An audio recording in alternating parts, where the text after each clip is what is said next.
Welcome to the Human Capital Innovations Podcast, your go-to source for personal, professional, and organizational growth and development. We hope you tune in often for all things people management, organizational development and change, organizational leadership, and social impact related. Maximize your personal and organizational potential with Human Capital Innovations Podcast.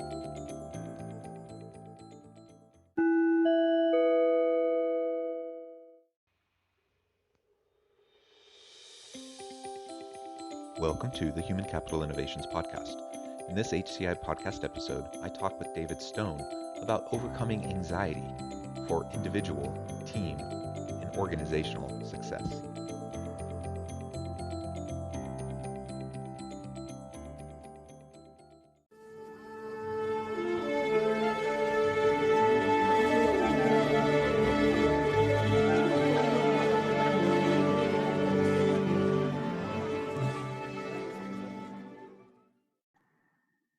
David Stone, welcome to the Human Capital Innovations Podcast.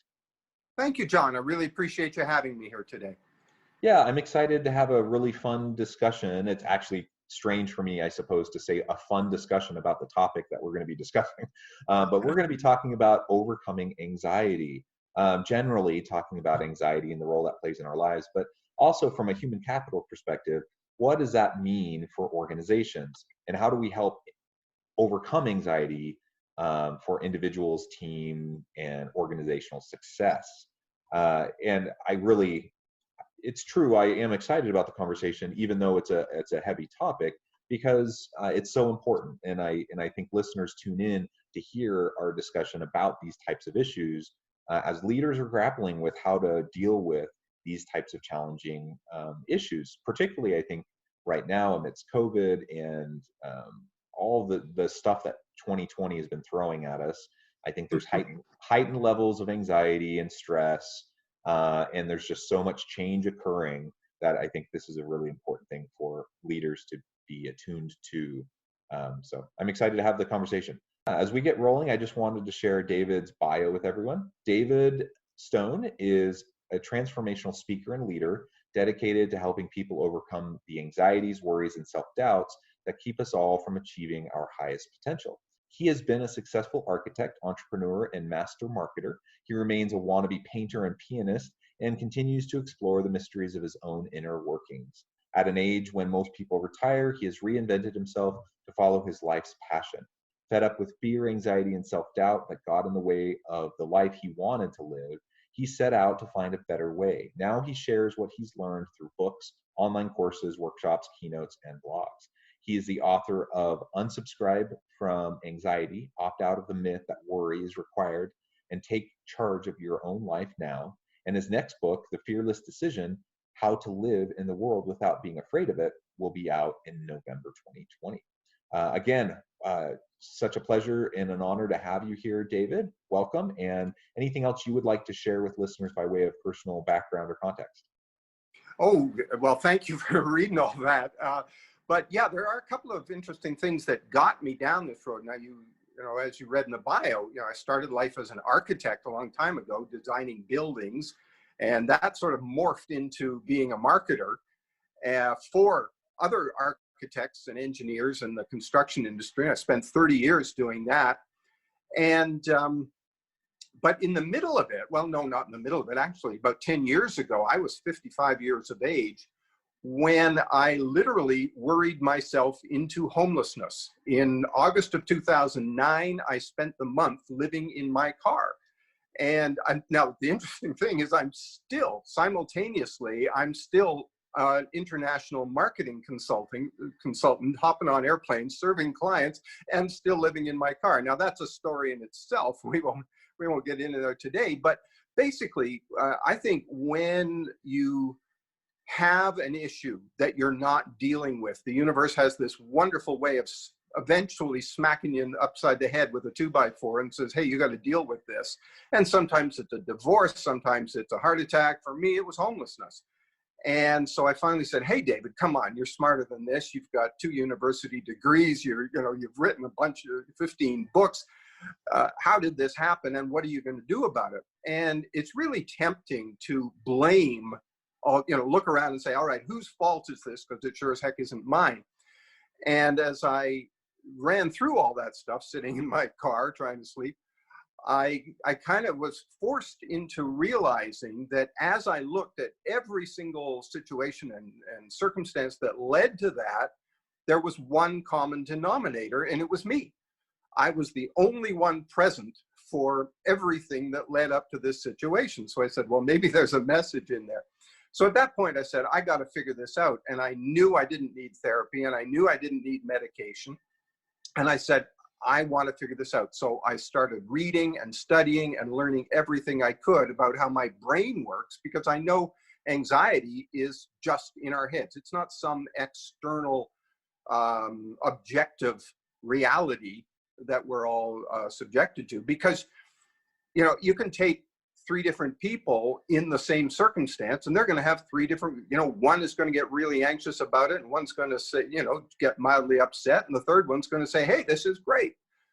And so I set out to figure out what it was, and I found the solution for me. And finally, when I turned 65, and most people want to retire, I finally figured out what I want to be when I grow up, and that is I want to help people, because as you said, we got a pandemic with coronavirus right now, but we've also got an epidemic of anxiety.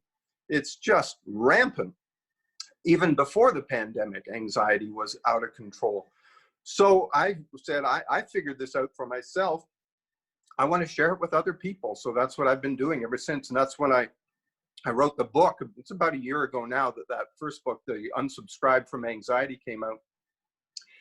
And the title of that book really is designed to make the point that anxiety is a choice that we make. It is a mental choice that we make, because in any given situation, we have the choice of how we want to respond to it. And we have been responding with fear and worry and anxiety for so long, and it is so common out there that it appears to us that that's a natural response, and it's just become a habit, and so we continue to respond that way. And when I discovered that it is not necessary, and it's not actually it is normal in that it is, so many people do it, but it's not natural. And normal, obesity is also normal, and heart disease is also normal, and underfunded schools are also normal. None of them are things that we want to have around or are required to have around, and good people are working really hard to get rid of those things. And it's the same with anxiety. Well, thank you for a little bit of background to your own story and your own experience and what's driving you and motivating you to be engaged in this way. I think that's really great. And you said something at the very beginning of your remarks that I think is also important to note. You mentioned that you figured it out for you, and that you knew for you that you didn't need therapy and that you didn't need medications. I do want to acknowledge, that anxiety can be, a debilitating type of mental health challenge. And many people do need therapy, and many people do need medication to be able to cope and to deal with it. And to your point, though, there's it's a spectrum, right? There's different levels in physiological responses and brain chemistry. It's different for everybody. And so what we're not suggesting, that there's a one size fits all here, but you're also absolutely right that, one of the things that therapists do when they meet with people who are dealing with stress and anxiety issues is they'll talk to them about the mental dialogue that's going on in their head and the types of mechanisms that they have in their life to deal with the stressors that they're experiencing. And frankly, as human beings, we're really good at coming up with unhealthy ways to deal with our stress and anxiety. And we learn those over time, even from the time we're young children, and we carry those habits forward. And so, frankly, a lot of people who need therapy, I'm actually a fan of therapy. I think most people probably could benefit from it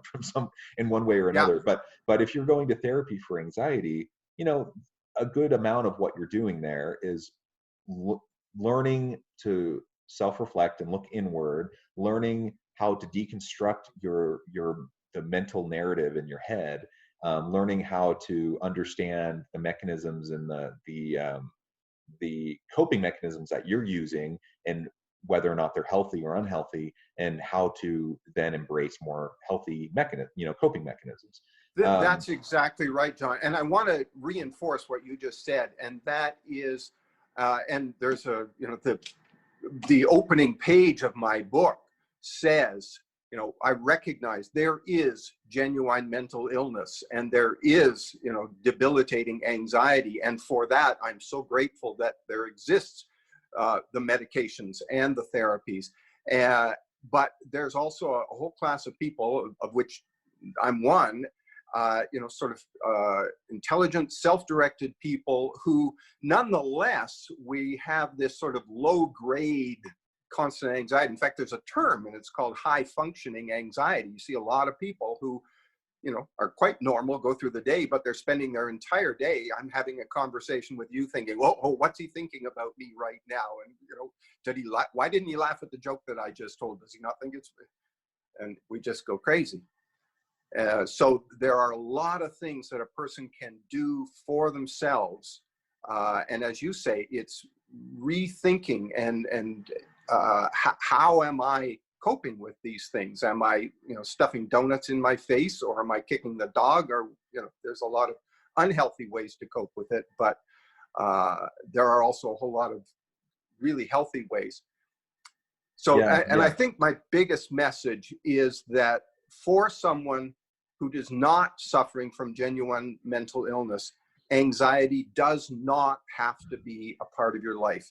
And we get the message so often that, hey, it's just normal. Everybody worries. Well, no, actually. And I have reached a point in my life where I genuinely do not worry anymore. And I know what it's like to worry. And I wake up every morning thinking, hey, bring it on. Yeah. Well, it's super interesting. Yeah, and I was thinking of some parallels before I get to a couple kind of silly parallels that I'll share. Sure. I've just been thinking about, some of those times in my life too. We all have, good days, bad days. We ebb and flow, right? And I remember there was a time, this was maybe 6 years ago, where I had, a professional disappointment, like a pretty substantial professional disappointment that I was dealing with, and just some other life things that were occurring, and there were several things kind of layering up and adding up, and I remember I went through a period of probably 2-3 months of pretty substantial stress, anxiety, and probably depression. I never went to see a therapist about it, and I never got medication for it, and it eventually worked itself out, but that was kind of a darker period, for me. And so, as I think back to that, and I relate to that, and like, what were some of the warning signs of that, and I had sleep issues, and I had, I was coping with food, and things like that. These are common approaches that people take, and it's been helpful for me to reflect on that, though, and to think about, what caused it, what helped get me out of it, and trying to take healthy approaches moving forward, so I can have a healthy, sustainable approach to life each and every day. Now, some of the silly types of parallels I was thinking of in my mind, in terms of, is it normal? So, not connected to anxiety or mental illness at all, but as a kid, just like most kids, I wanted to go to amusement parks. The rides are fun. You're with your friends. You're having a good time. People are screaming and yelling. Now, I've my entire life, I've always had motion sickness, more than a normal person, right? Sure. A typical person will have moments of motion sickness, and they don't feel good, but they pass. Now, so I would go to amusement parks, and for years I would go, and I'd go with friends, and I'd put on a happy face, and then I'd go on a roller coaster or one of those rides, and it didn't make sense to me. Like, how is this enjoyable? But I knew everyone else was having a good time, so I knew I was supposed to be having a good time. So I just like ripped my teeth and got through it. And this may be too much information for people, but the number of times that I have like thrown up at an Mhm. amusement park after being on a ride is an enormous number for me. But Yeah. I kept on doing it. I kept on going Yeah. back because I just thought that's what everyone did. That's what was normal. And it wasn't until I was in my 20s, a young adult, that I realized that no, in fact, that's not normal. Most people, people go on a roller coaster for the adrenaline rush and the thrill, and they might even have a little bit of nausea, but it's not overwhelming, and it Right. doesn't stick with them for hours afterwards. It passes. And for me, That's a because yeah. for That's me, a really great life example, John. But I want to take it and sort of amp it up a bit sure, because sure, it, sure. it highlights something that is all too common. Now, instead of all your friends saying, "Hey, come on to the amusement park, this is fun," what about all your friends saying, "You really should be a doctor because doctor, that's a really prestigious career and it pays really well," or "You should be a lawyer," or your parents saying, "I'm an engineer, you should be an engineer too." And so you do it. And instead of an afternoon at the park that was very unpleasant, now you got a lifetime that you're saying, "Why am I not enjoying this? Everybody tells me I'm supposed to be happy." Or you got into a relationship because everybody says, "Hey, come on, you're 26, you're supposed to be getting married by now. Everybody else is." Okay, well, I guess I will. And then you try scratching your head, figuring out, why am I not happy? Everybody tells me I'm supposed to be happy, and because I'm not, I'm worried there's something wrong with me. This is the thing that happens when Yeah. the anxiety comes along.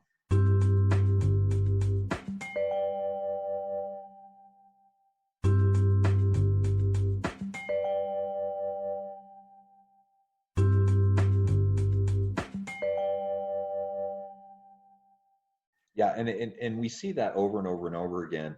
So, one of the things that I like to think about, you know, for myself and for others around me, or in a leadership role when I'm working with my team, what Yeah. are we doing to be present in the moment, present and attuned to ourselves and Hmm. our needs, and what kind of self-care are we practicing on a regular basis?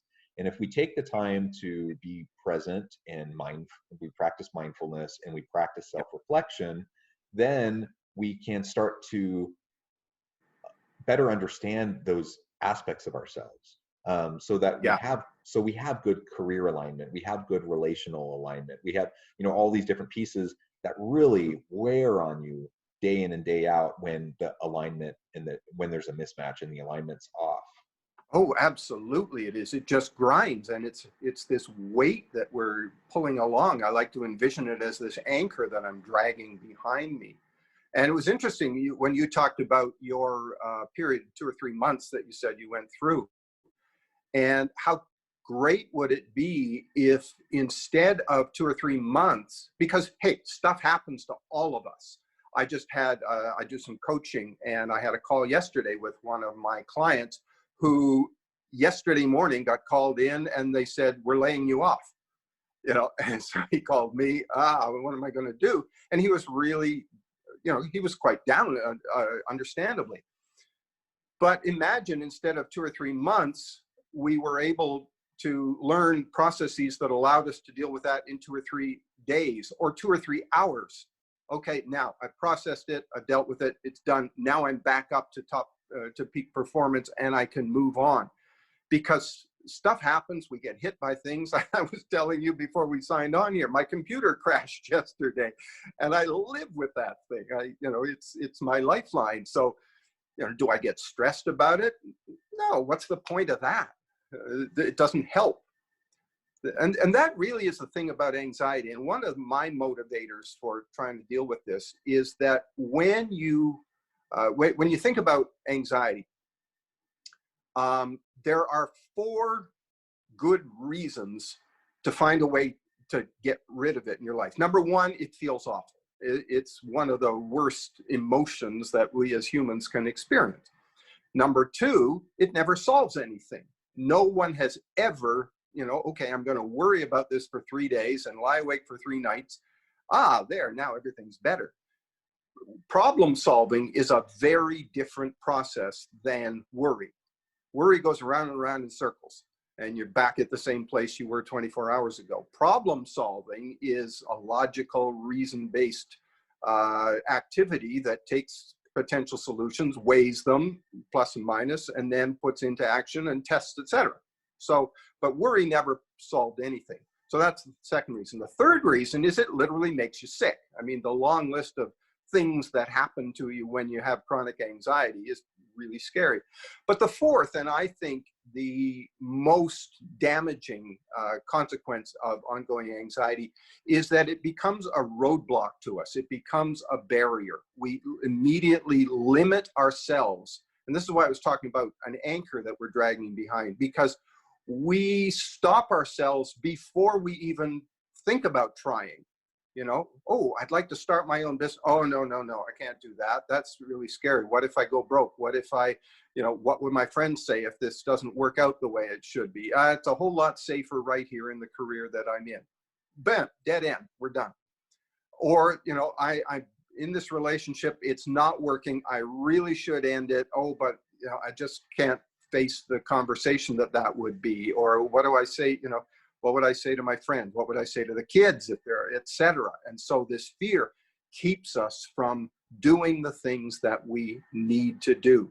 And that's the same in any kind of an organization. Now, it's really interesting when you think about organizations, because there are two levels of fear and anxiety there. One is on the individual, where we as individuals all have our own fears.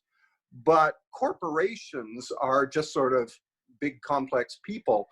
And there are the collective consciousness of organizations really reflects them, and they all have their own fears. And never forget, I was asked to be the keynote speaker to a client of mine. This is probably 10 years ago now, but it was an engineering firm in the Midwest, and they were having their annual conference, and I was there to talk about marketing and how we can crank things up.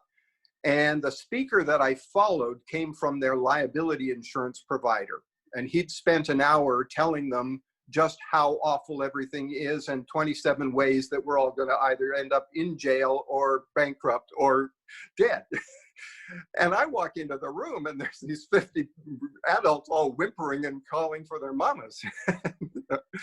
And so that is, there's a collective anxiety that organizations have that they immediately say, oh, we can't do that. Oh, no, that's not the sort of thing we do. And immediately set up roadblocks to the organization's progress. And all of us sort of buy into that groupthink. And the idea that, you know, that's why people, you know, celebrate people who think out of the box, or they either celebrate them or fire them, one or the other. Yeah, I was going to say, or they run them out of town with pitchforks, right? Yes, yeah, it goes either way. But you're exactly right. I think the amount of self-limiting that we do as individuals when we are overwhelmed and overcome by anxiety, and the amount of self-limiting that teams and organizations do because they're too compliance-based. A compliance culture is an anxiety culture in my mind, because it really is. You're doing everything based on, will we get sued? Are we going to get fined? And instead of thinking strategically and forward thinking and trying to figure out like what's a solution, you're constantly thinking in terms of deficits and limitations. And so I see that all the time. I've got a phrase for that, and it's basically, are you making your decisions on a fear-based decision or a joy-based decision? And you can tell because as you ponder the decision, if you're thinking, uh-oh, you know, if I do this, here are all the bad things that might happen, versus, oh, here are all the things good things that could happen. And we have common phrases in the world. You know, people say, well, what's the worst that could happen? That's sort of, you know, the standard response. Why do we not ever say, what's the best that could happen? You know, you get a knock, the doorbell rings unexpectedly. Uh-oh, you know, I bet it's the police. I bet my son was in an accident. I bet, you know, Johnny's in trouble at school or whatever. Why do we not then think, oh, maybe it's the Publishers Clearinghouse with my $1 million check? but you know, we've just, and this is why I say it's a habit. It's a mental habit that if we catch ourselves, like any habit, it can be replaced. But first you have to be aware that you've got the habit. Yeah, yeah, absolutely. Well, in our final few minutes, Mm.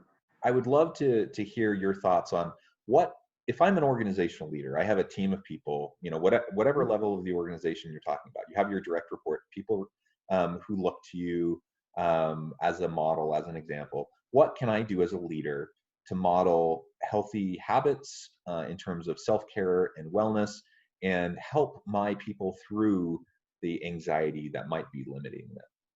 Oh, that's a really good, really great question. One of the things, especially with COVID these days, we're seeing an awful lot of advice about how to handle anxiety, but all of it, or virtually all of it, is about dealing with symptoms. So, you know, drink some chamomile tea, go for a long walk in the woods, get a weighted blanket, whatever it is, which in the moment is helpful, but it doesn't dig out the root problem that we've got.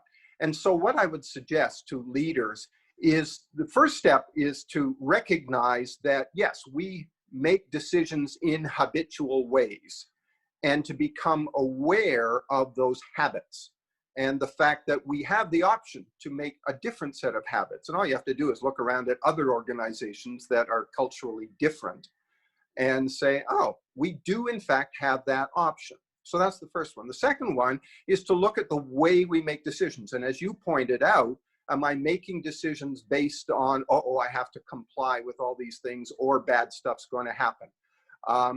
Or do I make decisions on, what might happen? Richard Branson is such a hero of mine, and his famous saying, screw it, let's do it. Yeah, we're aware that there are some bad things that can happen. Nobody just marches into it blind. But let's examine ourselves, and you talk about mindfulness. Let's have a corporate mindfulness that says, what is our habitual decision-making process? Do we make it from a position of fear, or do we make it from a position of opportunity and hope and optimism? We're not blind to risks. Great entrepreneurs are trained professional risk takers. We know what the risks are, but we take them anyway. And we mitigate them as much as possible. But if all we ever do is hide under a rock and say, no, we can't do that. So I would begin to look at, and start small. Let's not say, okay, let's bet the farm on this.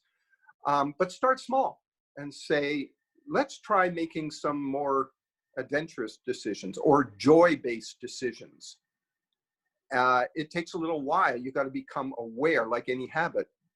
So that's where I'd start, as awareness that you actually have the choice. And then as you look at each situation, say, all right, how could we approach this from a point of view of optimism and opportunity, rather than avoiding any harm that might come? That's where I'd begin. Great. I really like that. And as a leader, again, I can model, and I can, through coaching and mentoring and my performance discussions with my people, I can take those opportunities, both formal and informal interactions. I can take those opportunities to help my people recognize and understand healthy approaches and mechanisms, how to reduce, if not eliminate, the negative self-talk, the negative behaviors that limit our capacity, that limit our potential to achieve and to be happy and joyful. And if I can help everyone recognize and understand, like, what's the path forward in order for me to be able to understand, recognize, and then to achieve my own best human potential, that will then lead to better performance for myself, for my team, for my organization. And it's going to be a win-win all across the board. You're going to have healthier people, you're going to have stronger teams, you're going to have greater organizational performance. At the end of the day, that's what we need within an organizational setting, is we need success to drive customer loyalty, and that will help maintain and keep the organization sustainable, while also looking out for the health and well-being of our people. Absolutely, on all those points. I just want to throw in one tiny little example. one of the things that we're dealing with in this country right now is racial problems. And one of the things that organizations deal with, have been for a while now, is diversity. One of the reasons that we don't have the diversity that we ought to have is fear that says, okay, if I hire people that look like me, talk like me, think like me, then okay, then it's nice and safe. But if I hire people that don't look like me, don't think like me, don't talk like me, that makes me nervous. I don't know where we're going to go. And so in the process, we lose all the incredible opportunity that comes from thinking out of the box. And so, but, so we can see the lack of diversity as a fear-based action and decision-making. Yeah, absolutely. Well, David, it has been a real pleasure chatting with you today. Some really great insights that you shared. Before we close, I just want to give you the last word and give you a chance to share with listeners how they can get connected with you and find out more about what you're doing, find your book, etc. Oh, thank you very much. I appreciate that. I think the first place I'd send anybody is, we have a Facebook group we've just recently started. It's called the Fearless Living and Growth Society. And as the name implies, we're there to help each other say, no, I want to do things fearlessly. So instead of anxiety-based, it's fearless. We're trying to move to fearlessness. And so that would be the great place. When we talk about the processes, the book, which is available on Amazon, Unsubscribe from Anxiety, that's got a lot of detailed steps of how you can go through this, applicable to individuals as well as organizations. I'd be more than happy to talk to anybody. You can get in touch with me directly through the Facebook group, and happy to hop on a call with anybody just to chat. Great, thank you. It's really, truly been a pleasure talking with you today. I hope listeners will reach out, get connected, find out more about what you can do for them. And as always, I hope everyone can stay healthy and safe, that you can find meaning and purpose at work each and every day, and that you all have a great week. Thank you.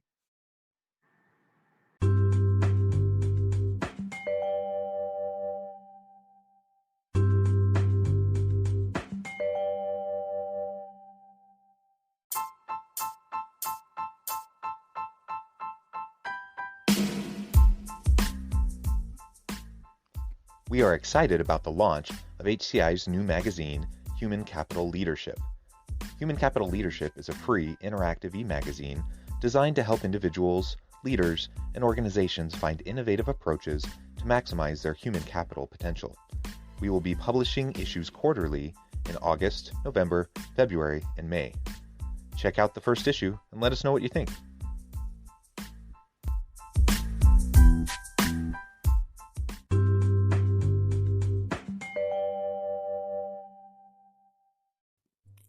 Thanks again for joining us for this episode of the Human Capital Innovations Podcast. I hope you stay healthy and safe and that you have a great week.